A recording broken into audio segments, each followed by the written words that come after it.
వాక్యం వినటానికి వేరే వేరే అవకాశాలు లేవు. వెళితే మీటింగ్కి వెళ్ళి అక్కడికి వెళ్ళి వాక్యం వినాలంతే.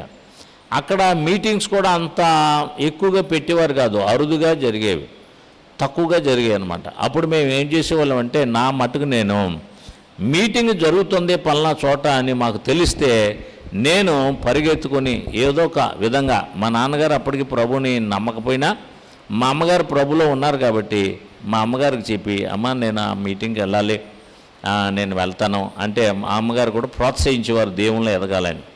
అప్పుడు నేను బయలుదేరి ఏవో కొన్ని అప్పట్లో కొన్ని డబ్బులు ఇస్తే అవి తీసుకుని వెళ్ళి, నా దగ్గర కొన్ని పాకెట్ మనీ ఉంటుంది కదా, ఆ మీటింగ్లో కూర్చుని వాక్యం విని 2-3 రోజులు అక్కడే ఉండేవాళ్ళం. అక్కడ నిద్రపోవటానికి గడ్డి పబ్లిక్ ప్లేస్లో టెంట్లు వేసి ఆ గడ్డి వేస్తే ఆ గడ్డిలోనే కూర్చునేవాళ్ళం. ఓ పక్కన గడ్డిలో ఉన్న పురుగులు కుట్టేసినా కానీ అక్కడే పండుకునేవాళ్ళం. మరో